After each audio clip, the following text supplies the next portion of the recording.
doing?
Elijah prayed, and God sent fire from heaven, and it consumed the sacrifice and declared, "The Lord, He is God." Then he had Elijah killed all of the prophets. He seized them and killed all of the prophets. And after he had killed off all of the prophets, Elijah was tired. Elijah had pretty much given so much of himself. And I want to say, in order to experience the solution of burnout, first of all, you must recognize the reality of burnout. Hear me again. You must recognize the reality of burnout. Anybody ever in here ever experienced burnout? And let me explain to you what burnout is. Burnout is a state of physical, emotional, and mental exhaustion caused by prolonged, unresolved stress. Listen what I said, is prolonged and it's unresolved. So when that happens, you end up feeling like, I can't take anymore, Lord. Lord, I have given all that I have. Just like Elijah had really taken on the prophets of Baal. It was 500 of them that he had taken on. Can you understand one man taking on 500 other men? Just one man. And then he had them killed. Think about it. One man had 500 prophets killed. Don't tell me that he didn't experience burnout. When you look at 500 people, think about yourself. You taking on 500 people and dealing with 500 people that you are coming up against. And you're looking at the 500 and you're saying, I'm only one man. God, how in the world are you going to do this? How in the world are you going to work through me to take on these 500 people? Well, let me let you understand, in order to know how to take on those 500 people, in order to deal with burnout, in order to deal with, Lord, I have had enough, you must first recognize the reality of burnout. The reality of burnout. 1 Kings 1:9 says, when Ahab got home, he told Jezebel everything that Elijah had done, including the way he had killed all of the prophets of Baal. And so Jezebel sent this message, and she said, if by this time, if I don't kill you, if I have not killed you, I'm going to kill you just like I killed them. Think about it. Somebody gives you a statement like this. By this time on tomorrow, by 9:27 on tomorrow, I'm going to kill you. By 9:27, you will no longer have any breath in your lungs. By 9:27, you are going to be missing from your family. Your family are going to be experiencing your death. Think about that for a moment. And so this is what Elijah was thinking about. And Elijah was taking on all of that pressure, thinking about, Lord, Jezebel said she's going to kill me. What am I supposed to do? What am I going to do? Because this woman has promised that by tomorrow she's going to kill me. And then it says that in chapter 3, verse 1, it says, then Elijah was afraid and fled for his life. And he went into Beersheba, a town in Judah, and he left his servant there. And it says, then he went on alone into the wilderness, traveling all day, and he sat down under a solitary broom tree. Solitary means by yourself. And it says, and he prayed that he might die. Now, Jezebel said that you would die. And so now he has taken on what Jezebel has said to him. Jezebel had promised to kill him. Now think about that. He took on the words of what Jezebel said and said, Lord, look, I might as well die. And that's the way it is with us. Sometimes people can speak to you. Sometimes people can say things to you, and you end up taking on the mindset and begin to rehearse what they said. And so Elijah was rehearsing what Jezebel had told him. She had gotten in her head. And how many times that people have said things to you and they have gotten into your head? They have just really messed your day up because you are thinking more about what they said than what God said he would do. You're thinking more than what God said he would do. And Elijah, as he was sitting under that broom tree, and he said, Lord, take my life. Lord, I might die. He said, I've had enough. He said, I can't take anymore.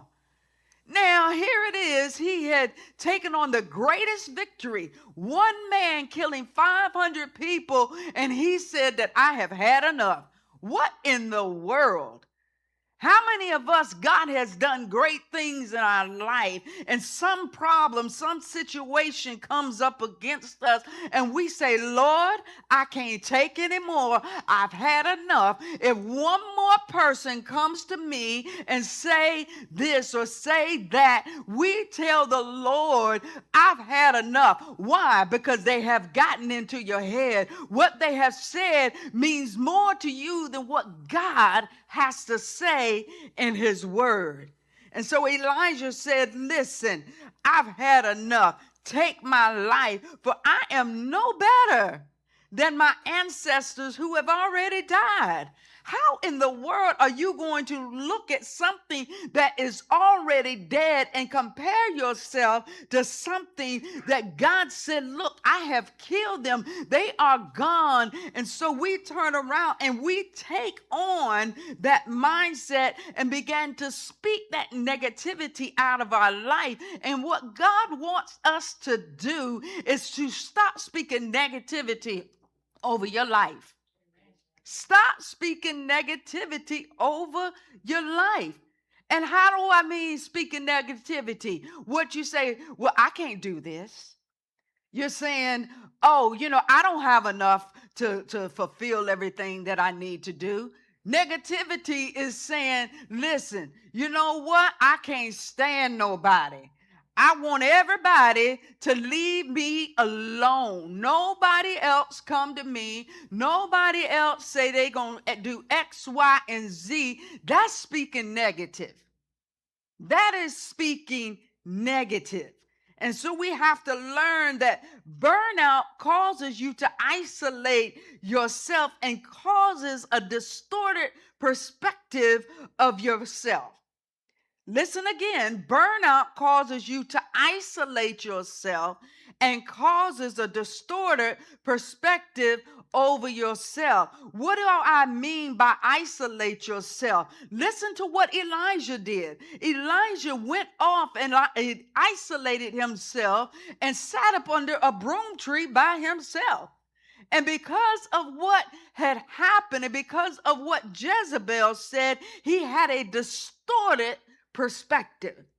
And a lot of us have a distorted perspective because we look at all the negative things in our life instead of looking at the promises of God. Instead of looking at, you know what, if God did this for me on yesterday, if God did this for me on last week, by surely he can do it for me this week. If he delivered me last year and brought me to a better place, then by sure he can do it for me this year. And you know what? At the beginning of the year, we make these New Year resolutions. We make these New Year confessions over our life. And when things in our life throughout that year began to look different than the confession that we made out of our mouth, then we began to isolate ourselves. We began to say, well, look, I must have made the wrong confession. But no, if God gave you that thing to confess over your life, you have to begin to continually confess it no matter what you come up against.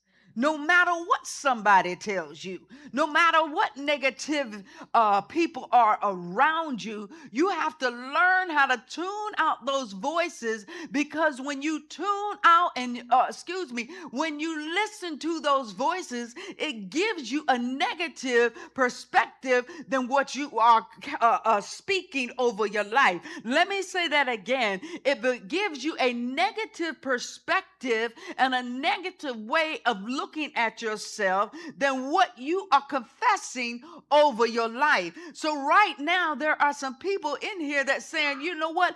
I am highly blessed and favored of God. I am fearfully and wonderfully made. I am beautiful. I have a good mind. I walk in victory. I walk in peace. But as soon as situations come our way, as soon as somebody say that you can't do that, then we began to take on what they said versus grabbing a hold of what God told us. And so emotional and physical exhaustion, we can see that, and look at First Kings, and let's look at First Kings chapter 19 verses 5-3. And it says, when Ahab got home, he told Jezebel everything that Elijah had done. And he said, she said, by this time, you're going to be dead. By this time, you ain't going to be breathing, because I'm going to search you out and I'm going to kill you. And so what, in chapter 4, it says Elijah went and traveled on alone in the wilderness.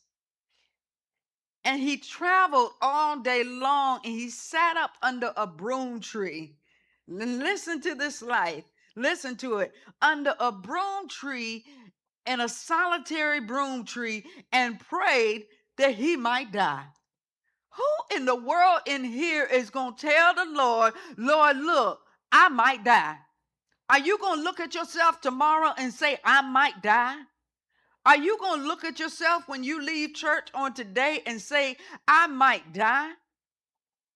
I know I'm not going to tell myself I might die. Because guess what? The Lord is the one that determines the beginning date of my life, and the Lord is the one that determines the end date of my life. And a lot of times when people die, it is okay to grieve.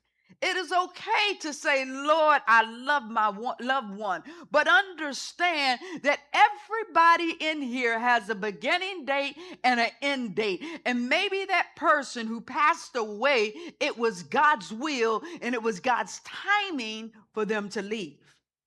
And sometimes we don't understand that. We don't understand that. And burnout causes you to isolate yourself and causes that distorted perspective, as I said, that Elijah had. He was zealous. He was zealous for the Lord. He was zealous for the Lord God Almighty. He said, Lord, I mean, before all of this, before Jezebel said you're going to die, he said, I'm mighty. I'm great. And this is the way it is in our life. Before we experience things in our life, negative things in our life, think about it. What do you say? You say, I can do all things through Christ who strengthens me. I can do everything, God, because why? You have given me the strength. And you can take on, and you feel like you can take on the world, but one thing can come in your life and cause yourself a distorted vision of what you're able to do. Burnout lies to you about what actually is true. This is what burnout does. And remember what I said that burnout is. It's a state of chronic and physical, emotional, and mental exhaustion. I want you to get that.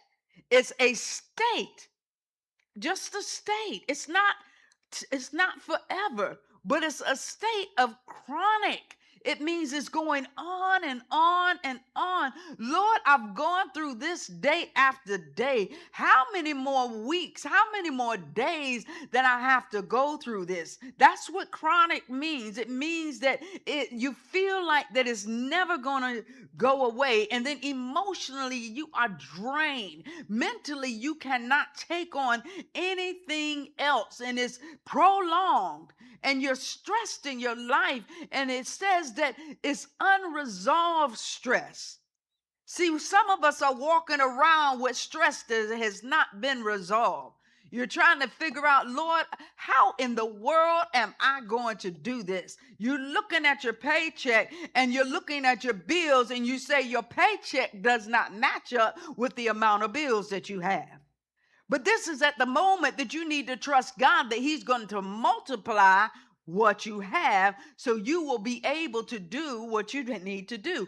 Or either He's going to give you favor in order to do what you need to do.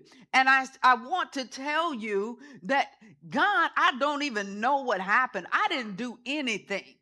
I had $40,000 worth of educational loans. Listen to me now, $40,000.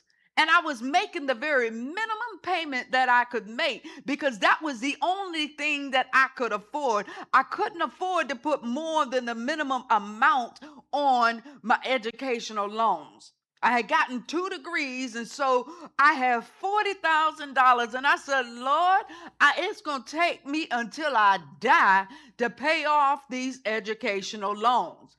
But one day, I got a letter in the mail that said all of your debt has been paid. All of your debt has been paid. The $40,000 that I owed, God had erased it. And we have to believe God for an eraser in our life. 40,000, think about that. I had no way of paying it. I was going to go to my grave trying to pay it. But God said, you know what? I'm going to have favor on my daughter, and everything that she is concerned about, everything that is on her mind. My daughter has been faithful to me. She has been tithing. She has been praying. She has been fasting. She has been laying before me. And so I got to prove to my daughter that I am God. And so let me erase this $40,000. And when I got the letter, I had to sit there and look at it. I said, wait a minute, $40,000 gone? It's at $40,000, you no longer owe it? And I had to give it to Pastor Robert and say, can you read this and make sure that I'm seeing it correctly? And I said, he looked at it and I said, no, look at it again. Look at it one more time. And he looked at it again. He said, no, honey. He said, you don't owe anything. And God, that's what God is saying to you. You don't owe anything when you began to trust me, when you began to believe me, and stop speaking that negativity over your life. Stop speaking those things over your life that is giving you so many problems. And see, what I want to say is some of us need to stop taking other people's problems on. That's the problem. You're experiencing burnout because you are taking on other people's problems. You are taking on other people's situations. And then some of you got too many people around you that's talking in your ear. And what you need to do is put some earplugs in. I have some I have some iPods. Some Apple iPods. And when I want to tune everything out, I put those in. And when I put those in, I cannot hear anything. Same thing with Pastor Robert. He has some earplugs that he puts in, and I'm saying, baby, honey, he ain't hearing a word I said. Because the headphones, the earphones that he has in his head cancels out everything that I'm saying. And so I'm saying that God is telling you that you need to put some headphones on. Because you need to stop listening to everything that somebody else is saying. And when we experience burnout, when we look at that negativity, God he's not going to get upset with us, but and just like with Elijah, he didn't rebuke Elijah. He recognized that Elijah was burned out. How many of you can take on 500 people and not be tired? 500 people, and you taking them on, they're coming at you, and they're saying, I'm going to get you. I'm going to take this. I'm going to take that from you. You're taking 500 people on. But God understands, and he understood what Elijah had gone through. And he said, look, I understand that you got to go to a quiet place. I understand that you have to rest. And see, some of us have to understand that when we have gone through a hard season in our life, or when we are going through hard seasons in our life, that we need to take a moment and rest and stop pushing. Some of us continue to push and push and push. And I can speak for myself. I push and I push and I push. But there comes a season that God is going to say, if you're not going to sit yourself down, then I'm going to sit you down. And right now, I'm at a season in my life, and Pastor Robert can attest to it, that I've been pushing. I'm pushing. And sometimes he would say, baby, you need to just lay down and rest. Sometimes he tells me, you need to take a break. Stop pushing so hard. And so now I'm at a state because I wasn't listening to the voice of God, and I wasn't listening to the voice of God that was speaking through my husband. And so now I'm at a state that I have nothing, I have no control, but I have to rest. I have to rest. The other day, I'm not a sleeper during the day. You know, my husband can go and speak. Pastor Robert can go and sleep. But I'm not a sleeper during the day. But Pastor Robert can tell you that I can go out in my sunroom and fall asleep into a sleep that nobody's going to wake me up out of. And he has to rub my leg so that I don't jump up and, But I'm so much in a state of sleep, and then I have to ask him, how long was I sleeping? How long was I sitting here and not doing anything? So we have to take a moment and take rest. Even Jesus did it.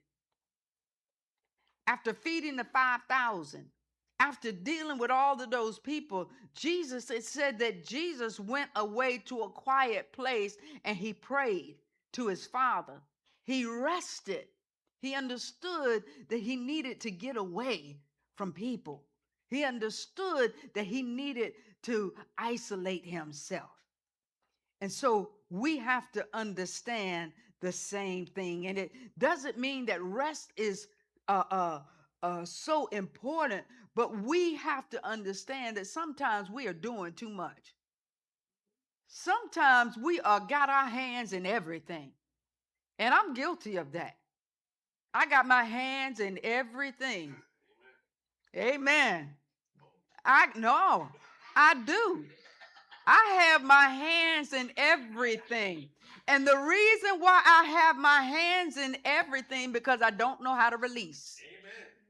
I don't know how to release some things. And when you release some things, you got to trust.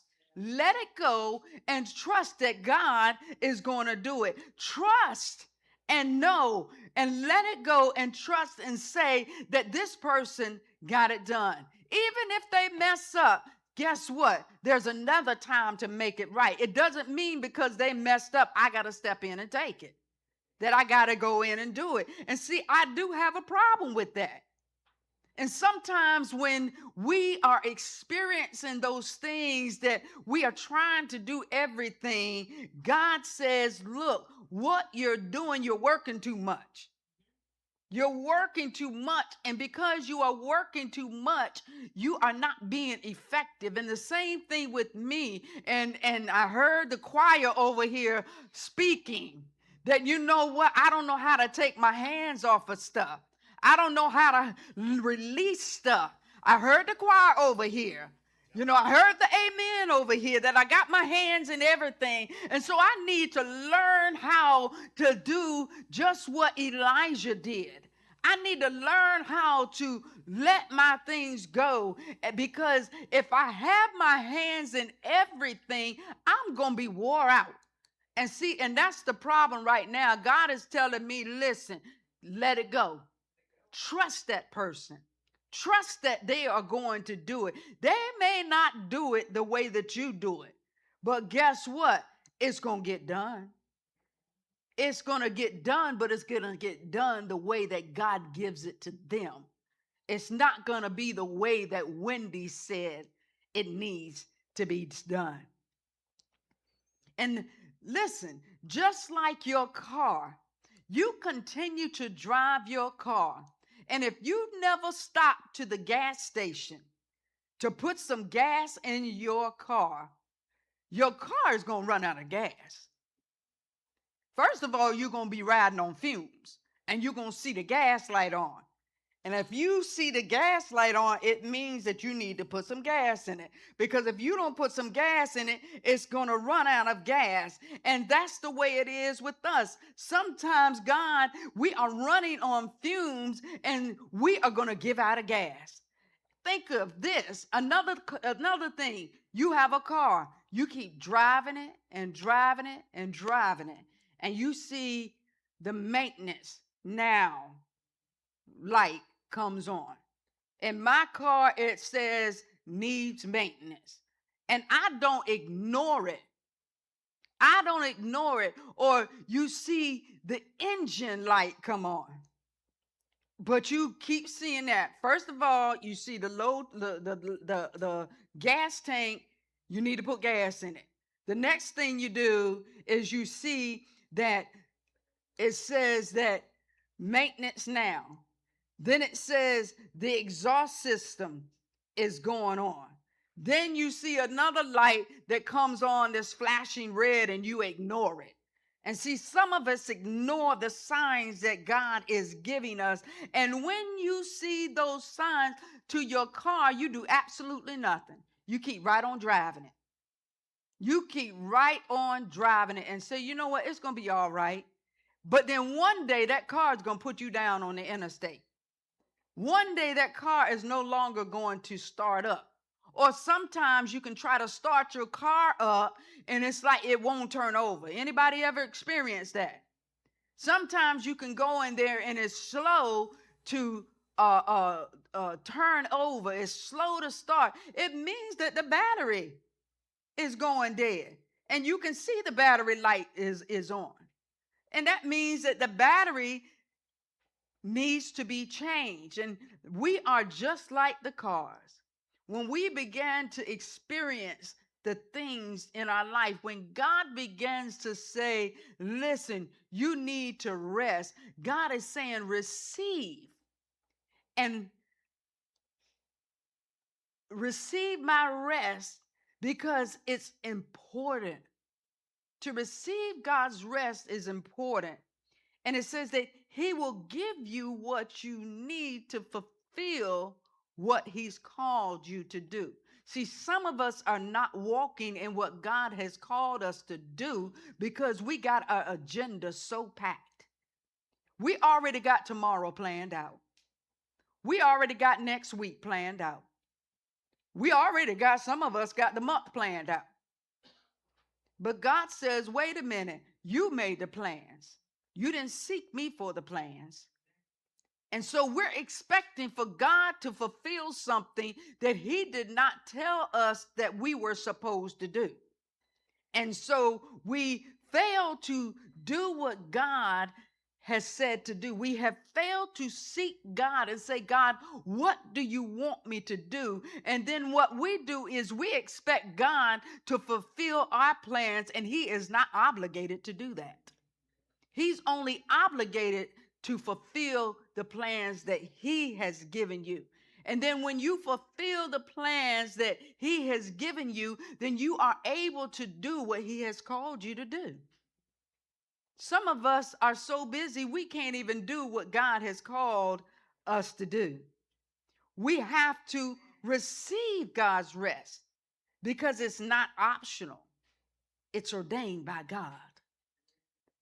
Mark 6:31-32 says, then Jesus said, let's go off by ourselves to a quiet place and rest a while.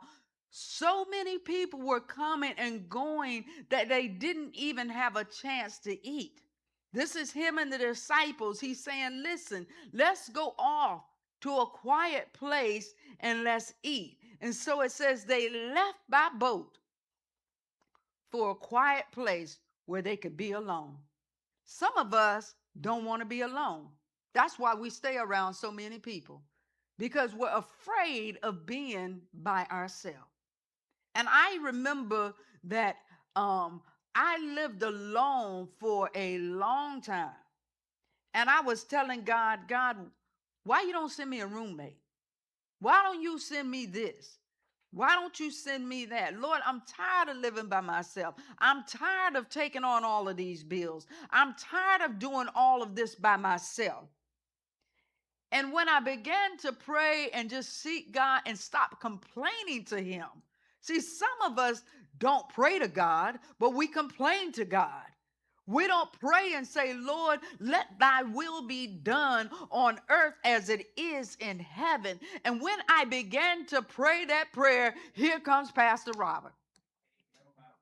I'm minding my own business. And I'm not joking. It was a setup. Pastor Robert had just came in town from being retired from the Army. And it was a setup. And so what happened was I was in the bishop's office like I normally would be. And they brought him in because they were pastor's aide. And so they felt like they could bring him in. And so he sat in this chair and they introduced me to him. And I said, hey, how you doing? And I went off to do what I was going to do. That's at that particular time, I played the drums. And so I knew my position was to play the drums. I didn't give this man a time of day. I ain't even care. And he was running after me. He showed up on my job one day. I never forget it. He showed up on my job one day with some flowers, and the flowers were for the anniversary of the date that we had met. And he brought the flowers, and I was so nasty to him. He brought the flowers. Did you have them delivered to me, or did you bring them yourself? I think you had them delivered to me. He took the time to have the flowers delivered to me. He thought enough about me to care about me, to have flowers delivered to me. And I sat there and wasn't even appreciative of it. I didn't even tell him thank you. And that hurt his feelings. And some of us are going around hurting God's feelings because we won't even tell God thank you when we see a blessing coming in our life. When he brings a blessing, when he cancels that $40,000 worth of educational loan, we don't even tell God thank you.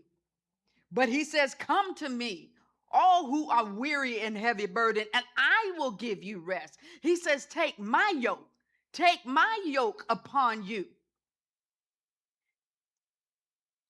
And let me teach you, because I am humble and gentle at heart, and you will find rest for your souls.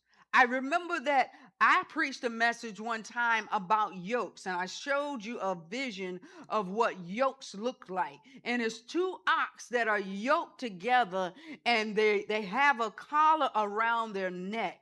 And the thing about it is, when you get tired, When you can no longer take anymore, God comes and yokes himself up to you and says, come on, you can make it. Come on, you can do this thing.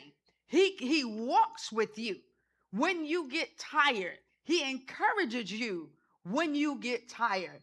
He says, listen, I got you.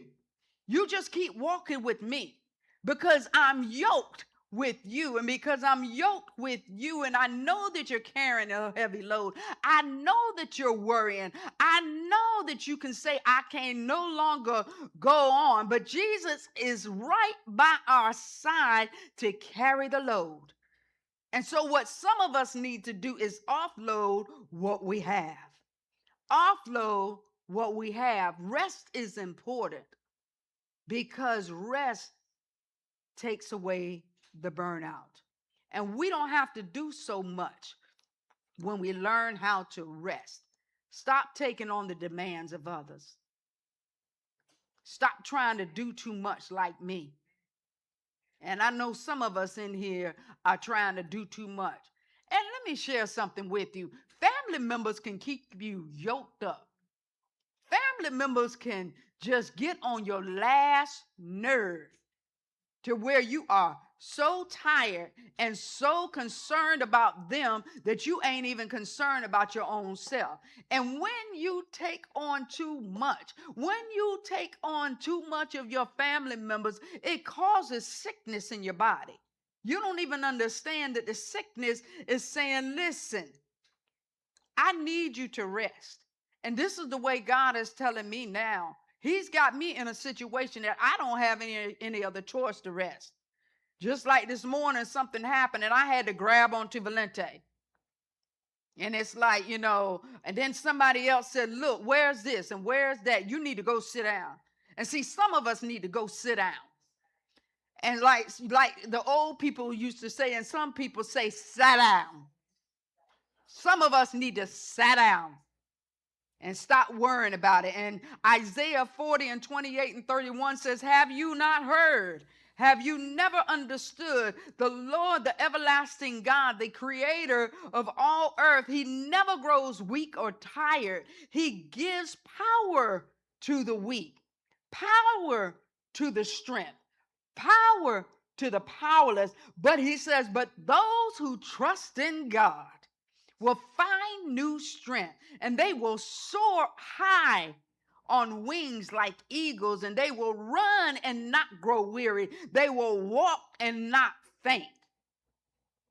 They will walk and not faint. And when I began to think about soaring, think about it. An eagle does not have to work as hard as when he gets in that air, he can just soar. He don't have to flap his wings anymore. He can just soar. And see, some of us need to soar, but we're continuously flapping our wings. And God is saying, I need you to soar. I need you to rest and just ride the wave. Ride the wave that I have sent your way. And wait does not mean that you are passive in what you're doing. It means sitting still. Stop moving. It means that you are expectantly waiting on God as you chain yourself to God through prayer, through fasting, because God already has a plan. He already has a plan. And if you don't take time to rest, guess what? You will never fulfill the next thing that God has for you to do in your life. Now, after Elijah went and sat up under the broom tree and God fed him and he rested, guess what? He did not stop there. He had another assignment that God already had mapped out for him. He already had somebody in line that he needed to sow into, because after Elijah came Elijah. And the only way that Elijah was able to do what he needed to do is because Elijah didn't stay where he was, but he continued to move, and he was able to mentor Elijah. And see, some of us cannot help somebody else because we are too busy thinking about ourselves. So we cannot sit and wait for God to do something for us. If we do not sit and wait, we need to allow God to renew our strength and wait on God. It says, those who wait on the Lord, those who wait on the Lord shall run and not faint, shall be weary. Some of us are weary because we're experiencing burnout, because we've taken on too much. We have to learn how to wait on God, because as we wait, God is going to speak to us, and he's going to give us our next assignment. And some of us don't know how to wait. And just like I said earlier, I take on too much because of the mere fact they are not moving at the speed that I need to move at. And so therefore, because they're not moving at the speed that I need to move at, then I began to insert myself into what I need to release. And I had the amen earlier because it is so true. But you have to understand that some things you have to release. Even with Pastor Robert, I have a type A personality. And if you don't know what a type A personality is, a type A personality is somebody that's always thinking, somebody that's always planning, somebody that's always got something on their mind and saying, I got this idea, I got that idea, I got this idea. And I had an idea this week. And I'm going to tell you just what, I'm going to tell you the truth. The idea for me was just, and I had it all planned in my head. I put it in Chat GPT and it had sat there and it just mapped out my whole idea. And guess who erased my whole idea? Pastor Robert did. Because he said, I don't think that that's going to work. I even came up here yesterday and it kind of arranged it to where my idea in my head was, and thinking, and this is what some of us do, we have it in our mind and then we try to map it out and try to force our idea on somebody else. But Pastor Robert said, no, that ain't gonna look right. And he gave me the reason why. And I said, okay, baby, I ain't gonna do it. I had to concede and get rid of the idea. I had to get rid of that idea. And I said, oh, well. But after he explained to me why, after he explained to me, you're wrong for that. After he explained to me why it wouldn't work, and he said, no, I think this looks more inviting. I think this looks more such and such and such. I said, okay. I ain't even say it happily. And I said, I didn't even say, you know, right, baby, it would look like that. I didn't even give him the compliment that he was due. And when God does things in our life, we don't even tell God thank you. When God moves in our situation, we don't even sit there and say, you know what, Lord, you are the Lord of Lords. You are the King of Kings.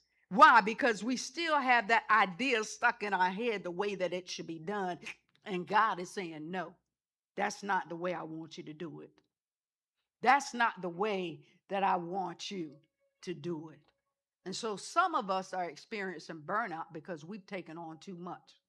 Some of us are experiencing burnout because we don't know how to rest. Some of us are experiencing burnout because we don't understand the reality that we cannot take on anymore. But you keep letting people pile things on you. Your family's problems are not your problems. Other people's problems are not your problems. People may come and tell you their problems, but they're not yours. And you have to learn to roll them over on God. How many of you in here need to roll some things over on God? How many of you need to release some things to God? And say, Lord, I got to release this to you. I got family members that are not saved. and family members that are going crazy right now ain't speaking to one another. I'm telling you, they're not speaking to one another. And then it got so bad that one person told my great nephew, don't even accept a call from me, Aunt Wendy. Don't even accept a call from Uncle Robert. Now, how is that? This is an 11-year-old. And an adult is going to tell an 11-year-old this is what? Why? Because this mama has the problem, daddy has the problem. So why you going to tell the child? Because the adult has the problem. Why are you going to tell the child that has nothing to do with it? Don't do this. And you know, my dad tells me something all the time. When we are chatting and just talking, and he says, and it means so much sense, he says, when a person has very little Christ in them, you can't expect anymore. When a person has very little Christ in them, don't expect anymore.